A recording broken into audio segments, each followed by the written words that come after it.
اور میں یہاں آپ کے سامنے ایک بات رکھنا چاہتا ہوں، شاید آپ چونکیں بھی پریشان بھی ہو جائیں، لیکن انشاءاللہ وہ پریشانی جلدی رفع بھی ہو جائے گی۔ دیکھیے ہمارے جو اسلاف ہیں، صحابہ کرام کے بعد ائمہ، یہ ہمارے اسلاف میں چوٹی میں ہیں۔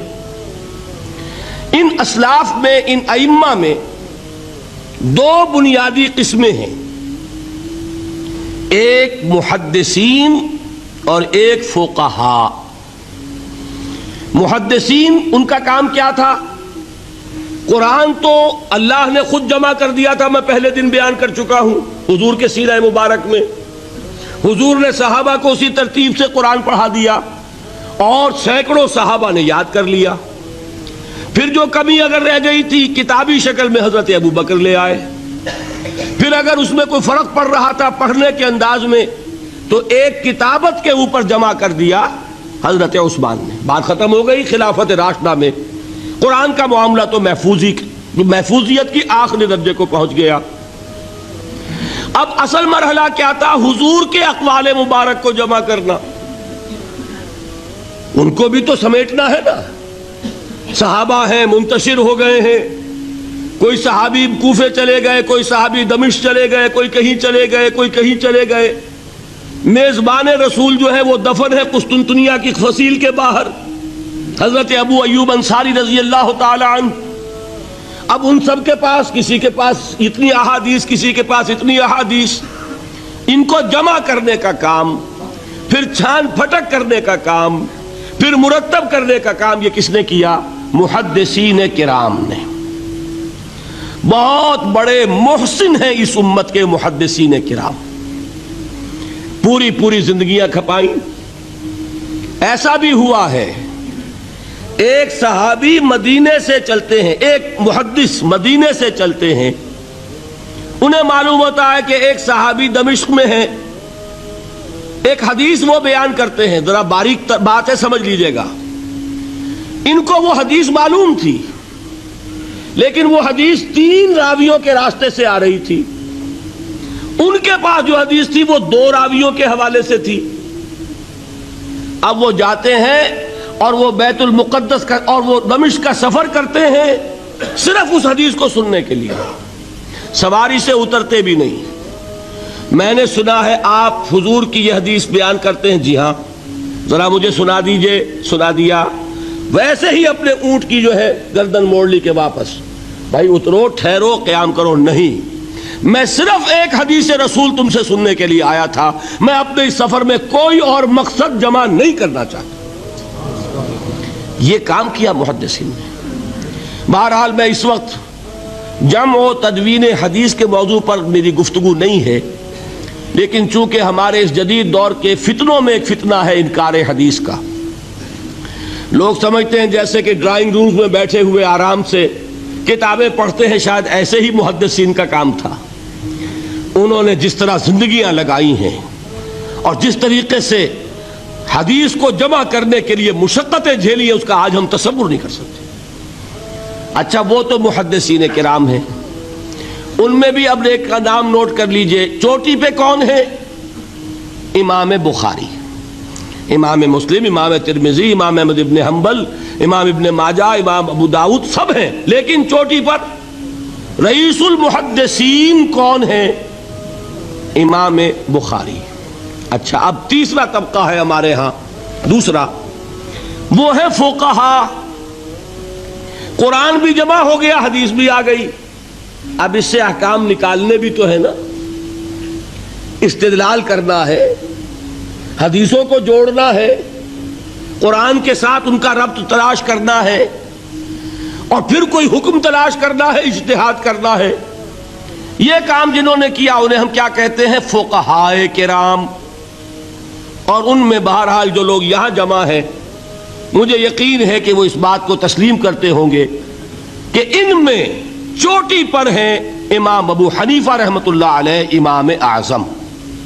ٹھیک ہے، کسی کی رائے ذرا مختلف بھی ہو سکتی ہے، کوئی شافعی مسلک کا ہے تو امام شافعی کو بہرحال وہ اونچا درجہ دے گا، مالکی مسلک کا ہے تو امام مالک سے اسے زیادہ نسبت ہے، لیکن واقعہ یہ ہے پوری دنیا نے تسلیم کیا ہے کہ قانون کا جتنا سینس امام ابو حنیفہ کو ہے، قانون ایک علیحدہ شے ہے، اخلاقیات علیحدہ چیز ہیں، ایک شے کا اخلاقی تقاضا کچھ اور ہے، قانونی تقاضا کچھ اور ہے۔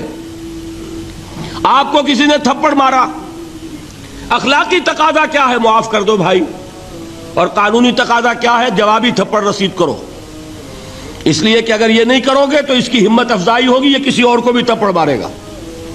قانون کا تقاضا یہ ہے، السن بالسن، دانت کا بدلہ دانت، والأذن بالأذن، کان کا بدلہ کان، قانون یہ ہے۔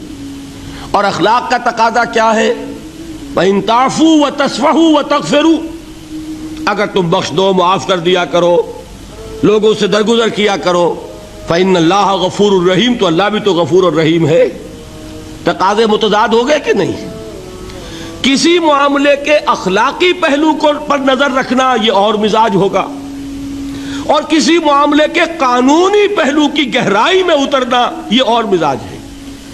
میں اپنا احساس عرض کر رہا ہوں، اور دنیا میں جو بات مانی گئی ہے کہ جس کا نام لیگل سینس ہے، قانون کا ایک فہم، اس میں دنیا کا کوئی شخص مقابلہ نہیں کر سکتا امام ابو حنیفہ کا۔ آپ صحابہ کو ان سے مستثنیٰ کر دیجئے، ظاہر بات ہے انبیاء اور رسولوں کا معاملہ نہیں ہے، تو باقی انسانی نوع انسانی کے اندر امام ابو حنیفہ کا پلے کا کوئی شخص، ان کے برابر کا کوئی شخص قانون کا فہم رکھنے والا آج تک پیدا نہیں۔ تو سید الفقہاء کون ہوئے؟ امام ابو حنیفہ۔ اور رئیس المحدثین کون ہے؟ امام بخاری۔ یہ ساری جو میں نے اس وقت آپ کو تمہید بیان کی، وہ اس مسئلے کے لیے پریشان کن مسئلہ یہ ہے کہ امام ابو حنیفہ کی طرف یہ بات منسوب ہے کہ وہ یہ فرماتے ہیں الایمان قول، ایمان نام ہے صرف قول کا، عمل اس میں زیر بحث نہیں آتا۔ ولا یزید ولا ینقص، وہ ایمان نہ گھٹتا ہے نہ بڑھتا ہے۔ ایک سٹیٹمنٹ سمجھ میں آ گیا نا؟ اب دوسرا سٹیٹمنٹ سنیے، وہ ہے امام بخاری کا، رئیس المحدثین کا، الایمان قول وعمل، ایمان نام ہے قول اور عمل کے مجموعے کا، قول اور عمل دونوں چیزیں ایمان میں شامل، ویزید وینقص، وہ گھٹتا بھی ہے بڑھتا بھی ہے۔ ایک مسلمان کو پریشان ہو جانا چاہیے کہ نہیں؟ ایمان جیسی بنیادی بات، سارا قصر تو یہیں سے تعمیر ہونا ہے، جڑ بنیاد ایمان ہے۔ ایمان کے بارے میں کوئی 14ویں صدی کے 15ویں صدی ہجری کے کوئی علماء ہوں، بڑے سے بڑے ہوں، ان کا اختلاف ہو جائے تو تشویش نہیں ہوگی۔ یہ کن کے درمیان اختلاف ہو رہا ہے؟ رئیس المحدثین امام بخاری اور سید الفقہاء امام ابو حنیفہ۔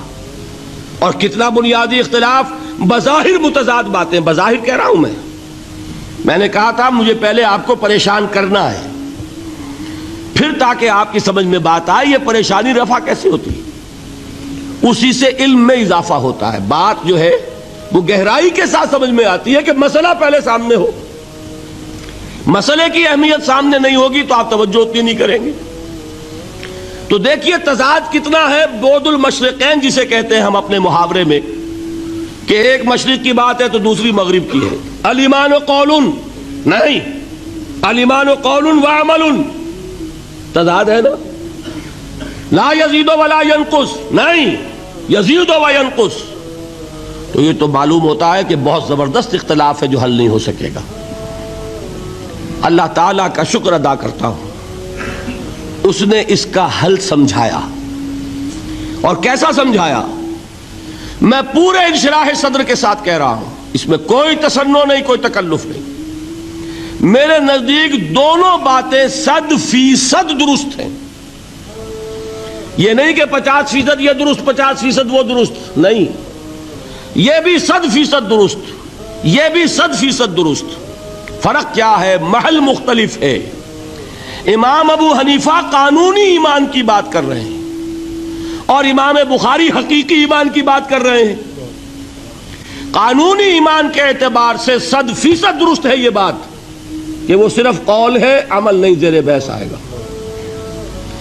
ایک شخص نماز نہیں پڑھتا کافر نہیں ہے، نماز کا منکر ہو جائے کافر، زکوٰۃ نہیں دیتا فاسق ہے، فاجر ہے، کافر نہیں ہے، زکوٰۃ کہہ دے کہ ہے ہی نہیں دین میں، کافر۔ فرشتہ کس نے دیکھا، کیا پتا کیسا ہوتا ہے؟ حضور نے بھی اصل فرشتہ اپنی اصل ملکی شکل میں صرف 2 دفعہ دیکھا ہے، ورنہ تو انسانی شکل میں آتا تھا یا نظر ہی نہیں آتا تھا۔ 2 باتیں تھیں، وہی ہو جاتی تھی، نظر کوئی نہیں آتا تھا، یا انسانی شکل میں نظر آیا۔ اصل ملکی شکل میں حضرت جبرائیل کو 2 مرتبہ دیکھا۔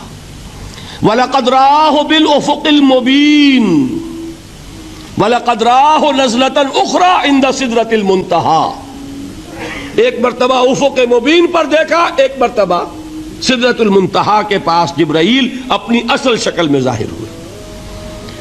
اب ظاہر بات ہے ہم نے تو نہیں دیکھا نا، لیکن ہم مانتے ہیں جبرائیل کو، مانتے ہیں فرشتوں کو، نہیں مانیں گے کافر ہو جائیں گے۔ تو معلوم ہوا کہ قانونی ایمان جس پر دار و مدار ہے کفر اور اسلام کا، اس کا کل دار و مدار صرف قول پر ہے، ماننے پر ہے، اقرار باللسان پر ہے۔ یہ بات آپ نے سنی ہوگی، امام ابو حنیفہ کا قول ہے 100% درست کہ گناہ کبیرہ سے بھی انسان کافر نہیں ہوتا۔ کبیرہ گناہ ہے، شراب پی ہے، کافر نہیں ہے، حد لگا دو۔ حضرت عمر نے اپنے بیٹے پر حد جاری کی، ایک مرتبہ مصر میں حد جاری ہو چکی تھی، لیکن حضرت عمر کو احساس ہوا کہ وہاں شاید رعایت کی گئی ہوگی خلیفہ کے بیٹے پر حد جاری کرنے میں، لہذا پھر بلایا اپنے پاس اور دوبارہ حد جاری کی۔ حد جاری کرو لیکن کافر نہیں ہوگا۔ اگر کسی سے زنا ہو گیا ہے، میں آپ کو واقعہ سنا چکا، غامدی خاتون، حد جاری ہو جائے گی، لیکن یہ کہ اس کو کافر نہیں کہہ سکتے۔ کافر کیا کہیں گے؟ میں تو سنا چکا آپ کو کہ ذرا کسی نے کہہ دیا بے حیا عورت تھی تو حضور نے کیسی ڈانٹ پلائی ہے، کتنا اس کا رتبہ بیان کیا ہے۔ اس نے تو وہ توبہ کی ہے کہ مگر مدینے کی پوری آبادی پر اس کو تقسیم کر دیا جائے تو سب کی نجات کے لیے کافی ہو جائے۔ معلوم ہوا تکفیر اور ہے اور کسی کا فاسق و فاجر ہونا اور ہے، اس میں حد فاصل انسان کا اقرار ہے۔ یقین نہیں ہے کہ یہ زہریلا ہے، ہو سکتا ہے کہ زہریلا ہو، صرف زن ہے نا، آپ قریب پھٹکتے ہیں اس کے۔ معلوم ہوا کہ یقین تو بڑی شے ہے، وہ تو میں نے اقبال کے آپ کو شعر سنایا بارہا، یقین پیدا کرے ناداں یقین سے ہاتھ آتی ہے، وہ درویشی کے جس کے سامنے جھکتی ہے فغفوری۔ یہ اولیاء اللہ کون تھے؟ صاحب یقین ہی تو تھے، اور کون تھے؟ جن کے سامنے بادشاہ جھکتے تھے۔ شیخ عبد القدوس گنگوہی رحمت اللہ علیہ کس زمانے میں تھے؟ یہ ابراہیم لودھی اور اکبر کا زمانہ، بابر کا زمانہ، جب جنگ ہوئی ان کے مابین۔ ابراہیم لودھی چل کر آیا ہے کہ بابر آ گیا ہے، میں جا رہا ہوں مقابلے کے لیے، پانی پت کی پہلی جنگ ہونے والی ہے، میرے لیے دعا کر دیجئے۔ فرماتے ہیں ذرا ہٹ جاؤ، ہماری دھوپ چھوڑ دو۔ دعا نہیں کی اور وہ شکست اس نے کھائی، مارا گیا۔ ان سے بھی پہلے کی بات ہے، نظام الدین اولیاء رحمت اللہ علیہ 7 بادشاہوں کا زمانہ دیکھا ہے۔ کسی بادشاہ سے ملنے کا تو خیر سوال ہی نہیں، اس کے پاس جانے کا سوال نہیں، کسی کو اجازت نہیں دی حاضر ہونے کی۔ ایک بادشاہ نے کہا کہ آپ کیسے روک سکتے ہیں، میں آ جاؤں گا۔ تو جواب یہ لکھوایا ہے کہ درویش نے اپنے گھر کے 2 دروازے رکھے ہوئے ہیں، بادشاہ ایک دروازے سے داخل ہوگا، درویش دوسرے سے نکل جائے گا۔ بادشاہ چاہتا ہے اذن باریابی، اور سلطان الہند پھر کون ہوا؟ سلطان الہند تو پھر نظام الدین اولیاء ہوئے، جس کی قدم بوسی کے لیے بادشاہ آنا چاہتا ہے اور وہ اجازت نہیں دے رہے، اس لیے ان کا نام ہے سلطان الہند، حضرت نظام الدین اولیاء رحمت اللہ علیہ۔ تو یہ جان لیجئے۔ ایک اور کا واقعہ ابو علی قلندر کا، نواب ٹونک نے جاگیر کے لیے ایک وثیقہ بھیج دیا، ہم نے آپ کی خانقاہ کے لیے اتنے گاؤں کی جاگیر لکھ دی۔ اسی کاغذ کے پشت پر ایک شعر لکھا، ماں آبروئے فقر و قناعت نباختیم، با میر خان بگوئے کہ روزی مقدر است۔ جاؤ میر خان سے کہہ دو، نواب ٹونک سے، ہماری روزی اللہ کے ہاں مقدر ہے، لکھی ہوئی ہے، ہم تمہارے ہاتھ اپنے فقر اور درویشی کی عزت بیچنا نہیں چاہتے، لے جاؤ اپنا وثیقہ۔ کون تھے یہ؟ صاحب یقین۔ یقین پیدا کرے ناداں، یقین سے ہاتھ آتی ہے وہ درویشی کہ جس کے سامنے جھکتی ہے فغفوری۔ شہنشاہ ہند اذن باریابی چاہے اجازت نہ ملے، وہ یقین کی بات ہے۔ آپ سوچئے یقین پیدا ہو جائے تو کیا ہوگا؟ اس کی ایک شکل تو میں کل آپ کو دکھا چکا، توکل ہوگا، راضی برضا ہوں گے، خوف نہیں ہوگا، حزن نہیں ہوگا، ڈر کاہے کا، میرا محافظ میرا رب۔ اچھا اس نے ہی کوئی چیز میرے لیے لکھ دی ہے تو کون محافظ ہو سکتا ہے؟ اور اللہ سے بچانے والا کوئی ہے؟ اور ہم اللہ کی طرف سے مقرر کردہ کسی چیز سے بھاگیں گے کیا؟ وہ تو ہمارا محبوب ہے، محبوب کی رضا اسی میں ہے، حاضر ہیں ہم۔ نہ شبد نصیب دشمن کے شبد ہلا کے تیغت، سری دوستا سلامت کے تو خنجر آزمائی۔ بتائیے کوئی خوف ہوگا، کوئی حزن ہوگا؟ الا ان اولیاء اللہ لا خوف علیہم ولا هم یحزنون۔ یہ ہے معاملہ ایک۔ دوسرا معاملہ یہ،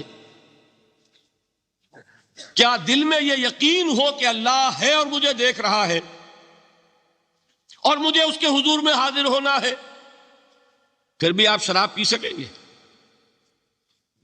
بتائیے، دل میں یقین ہو کہ اللہ مجھے دیکھ رہا ہے، آپ زنا کر سکیں گے؟ چوری کر سکیں گے؟ یہ یقین زائل ہوگا کسی وجہ سے۔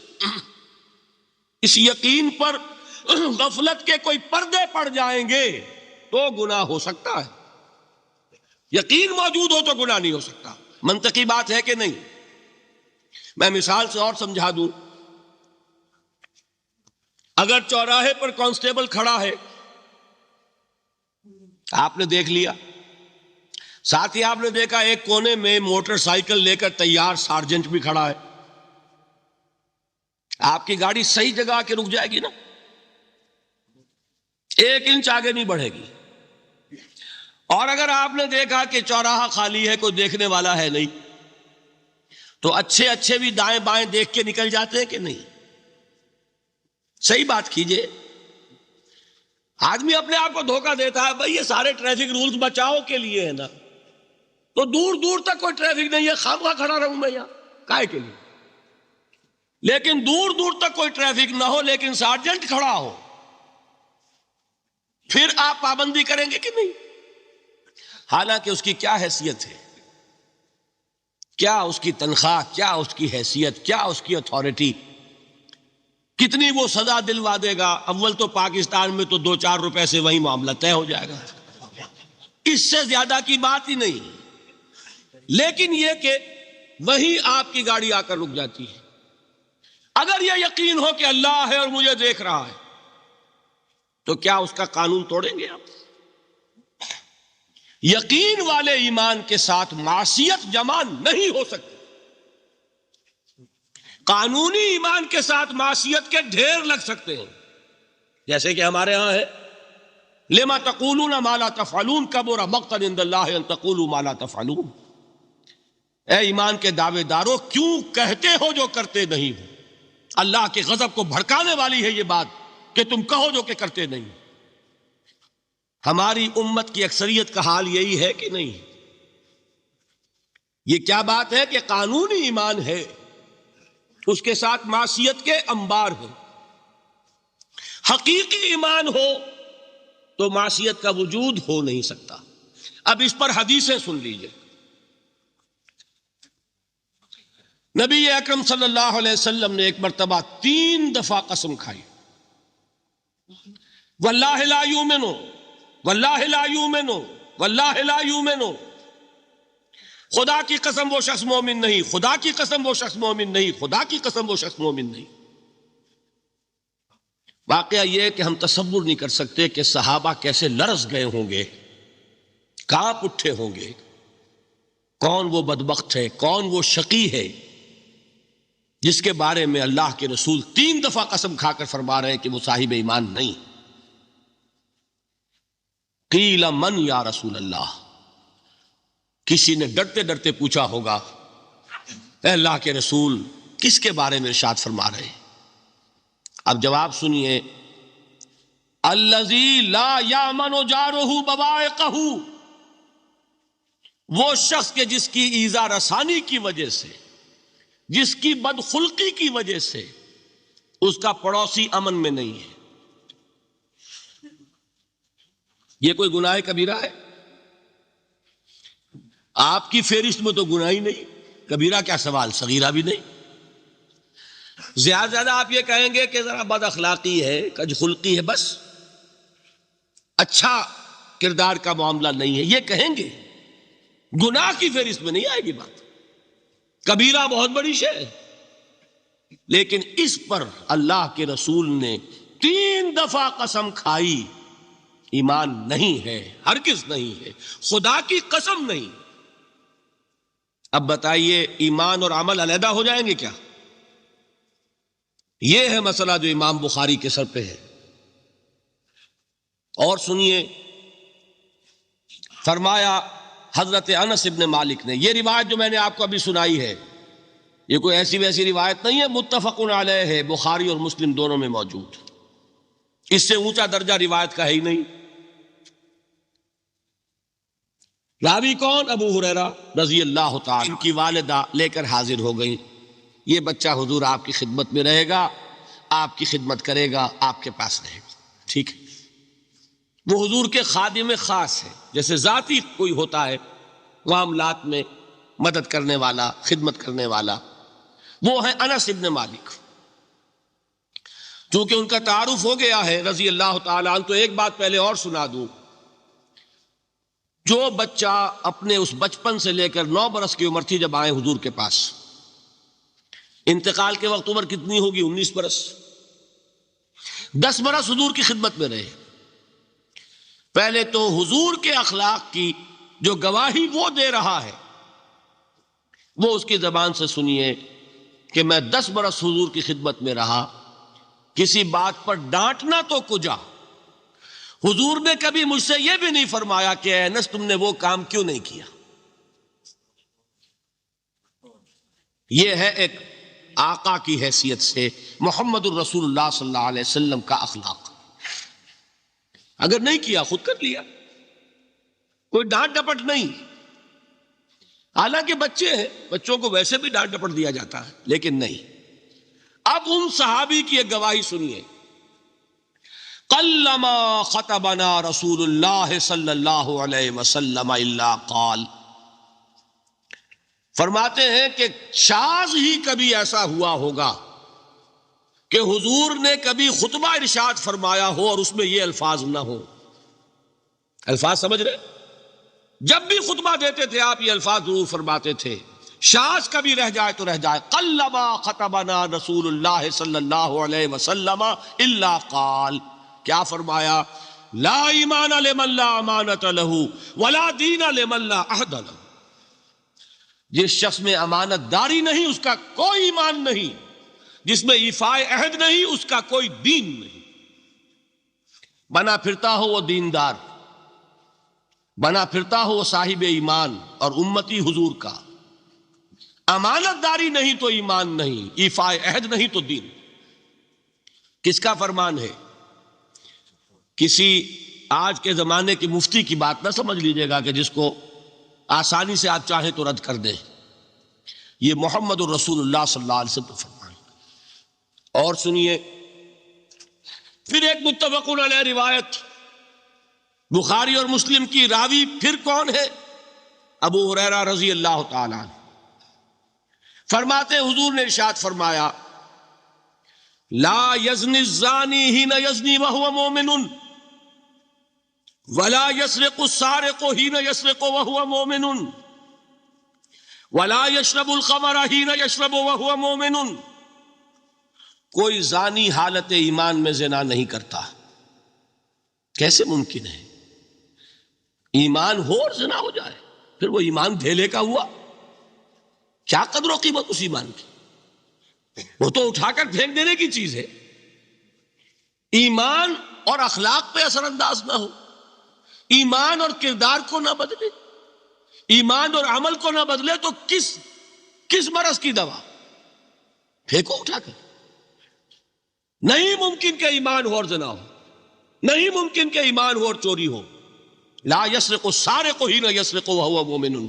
کوئی چور حالت ایمان میں چوری نہیں کرتا، کوئی شرابی حالت ایمان میں شراب نہیں پیتا. ولا یشرب الخمر حین یشرب وہو مومن.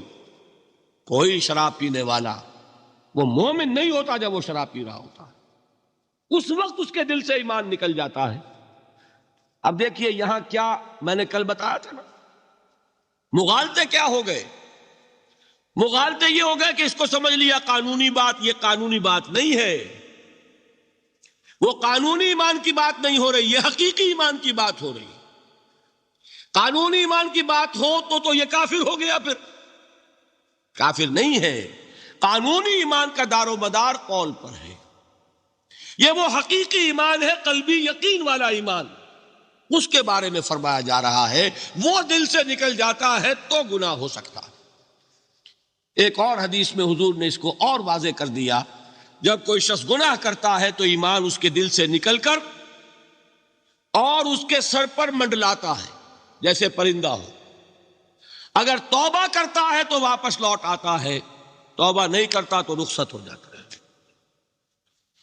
بتائیے کوئی اشتباہ ہے گیا؟ لیکن خدا کے لیے دو انتہاؤں سے اپنے آپ کو بچائیے. ایک انتہا یہ کہ اس حدیث کی بنا پر آپ کافر قرار دے دیں. یہ غلطی کس سے ہوئی؟ کل بتایا تھا بھائی، کس سے؟ خوارج سے.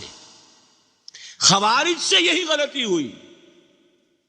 وہ فارسی کا ایک مصرع ہے کہ مردی و نامردی قدم فاصلہ دارد. یہ باریک جیسے بال کا سا فرق ہوتا ہے لیکن زمین و آسمان کے نتیجے نکل آتے ہیں. انہوں نے ایسی حدیثوں کی بنا پر یہ فیصلہ کر دیا پھر اگر ایمان نہیں ہے تو کافر ہے. کتنا یہ آسانی سے نتیجہ نکل آیا. ایمان نہیں ہے تو کافر ہے. لا ایمان لمن لا امانت لہو. کوئی شخص امانت میں خیانت کرتا ہے تو اس میں ایمان نہیں ہے، ایمان نہیں ہے تو کافر ہے. کافر ہے تو مرتد ہے، مرتد ہے تو واجب القتل ہے. کہاں سے کہاں بات پہنچ گئی؟ بہت بڑی غلطی، بہت بڑی گمراہی. دوسری طرف ایک ہمارے ہاں اور انداز ہے کہ وہ جنت و دوزخ کے فیصلے اور قیامت کے اور آخرت کے فیصلے بھی قانونی اسلام کی بنیاد پر کرتے ہیں. انہیں یہ سمجھ لینا چاہیے یہ قانونی اسلام دنیا میں مفید ہے، آخرت میں وہ یقین والا ایمان ہوگا تو مفید ہوگا. یہ چیز ذہن سے نکل گئی. اور برا نہ مانیے، یہ اہل سنت کے اکثر عوام کے ذہنوں سے یہ بات نکل گئی. وہ یہ سمجھتے ہیں ہمارے پاس سرٹیفکیٹ ہے، ہم مسلمان ہیں، مسلمان ہیں تو صاحب ایمان ہے، صاحب ایمان ہے تو جنت ہم پر واجب اور دوزخ ہم پر حرام. یہ آپ کے دل میں لکھا ہوا ہے کہ نہیں؟ جب دل میں یہ لکھا ہوا ہوگا تو پھر کرو گناہ. کیوں نہ کرو؟ کیوں حرام خوری نہ کرو؟ کیوں رشوتیں نہ لو؟ کیوں بددیانتی نہ کرو؟ جبکہ دوزخ تو آپ پر حرام ہے ہی ہے، آپ کو کوئی چیز نقصان پہنچا ہی نہیں سکتی. یہ مرجیہ کا عقیدہ تھا اصل میں. یہ دوسری انتہا تھی جو آج اہل سنت کے اکثر لوگوں کے دلوں میں بات بیٹھ گئی، عوام کے اندر جہلا کے. ان دونوں چیزوں سے بچیے. تیسری ایک غلطی کی اہل تشیع نے. انہوں نے کیا غلطی کی؟ ایمان اور اسلام کے فیصلے دنیا میں کرنے لگ گئے. فلاں مومن تھے، باقی سب مسلم ہی تھے اور باقی سب منافق ہی تھے. یہ فیصلہ کرنے کا کسی کو اختیار نہیں. دنیا میں فیصلہ صرف یہ ہوگا کہ کافر تھا یا مسلمان، چھٹی. تیسری کیٹیگری آپ طے نہیں کر سکتے، اس لیے کہ قانونی اصطلاحات یہی دو ہیں. سمجھ لیجئے ان باتوں کو، مجھے کوئی دھواں دھار تقریر نہیں کرنی، بات سمجھانی ہے. دیکھیے قانونی سطح پر انسانوں کی تقسیمیں ہوں گی صرف دو، یا مسلم یا غیر مسلم. یہ ہے قانونی تقسیم. اب جو مسلم ہے وہ مومن بھی ہو سکتا ہے، وہ منافق بھی ہو سکتا ہے. بات سمجھ رہے؟ لیکن منافق کوئی قانونی اینٹی نہیں ہے. دنیا میں ہم کسی کو منافق نہیں کہہ سکتے. ہاں حضور کہہ سکتے تھے، حضور کو اللہ نے علم دیا تھا، لیکن حضور نے بھی ایسی پہرے داری کی ہے کہ کسی ایک شخص کے بارے میں بھی نہیں فرمایا کہ یہ منافق ہے. یہاں تک کہ جس کے بارے میں علم نشرہ ہو چکا تھا، عبداللہ ابن ابی، اس کی بھی نماز جنازہ پڑھا دی کہ نہیں پڑھا دی؟ نماز جنازہ کافر کی پڑھی جاتی ہے یا مسلمان کی؟ اس کا مطلب ہے عبداللہ ابن ابی کو بھی حضور نے آخری وقت تک مسلمان تسلیم کیا. منافق جو بھی ہے وہ اپنے اندر ہے، اللہ کے ہاں جا کر کھلے گا.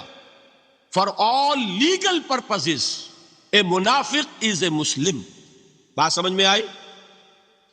اس لیے کہ لیگل اینٹیز دو ہی ہے، کافر اور مسلم. تیسری اینٹی کوئی لیگل نہیں ہے، تیسری کوئی حیثیت قانونی نہیں ہے. اب ایک جو مسلم ہے وہ مومن بھی ہو سکتا ہے، منافق بھی ہو سکتا ہے. اس کا فیصلہ کہاں ہوگا؟ اللہ کے ہاں. ویسے حقیقت نفاق پر مجھے تفصیلی گفتگو کرنی ہے، میں اس کے مسائل اور وہاں اس وقت واضح کروں گا. اس وقت ایک بات اور نوٹ کر لیں. دیکھیے اب یہ جن لوگوں نے کچھ الجبرا پڑھا، جیومیٹری پڑھی تھوڑی سی بھی، ان کی سمجھ میں بات آئے گی. کچھ گراف بنایا کرتے تھے، زیرو درمیان میں اور رائٹ سائڈ پہ +1 +2 +3 +4، اور لیفٹ پر -1 -2 -3 -4. درمیان میں کیا ہے؟ زیرو. یہ تیسری شکل بھی ممکن ہے. +1 کیا ہے؟ ایمان کا پہلا درجہ. +2 کیا ہے؟ ایمان کا دوسرا درجہ. +3 کیا ہوگا؟ ایمان کا اور درجہ. اور ابو بکر کا مقام کیا ہوگا؟ +انفینٹی، انتہائی درجے میں وہ پلس ہوتا چلا جائے گا تو وہ ابو بکر کا ایمان ہوگا. ٹھیک ہے. اور -1 نفاق کا پہلا درجہ، -2 -3 اور انفینٹی عبداللہ ابن ابی رئیس المنافقین. سمجھ میں آ گیا؟ درمیان میں زیرو بھی تو ہے کہ نہیں؟ یہ تیسری شکل ممکن ہے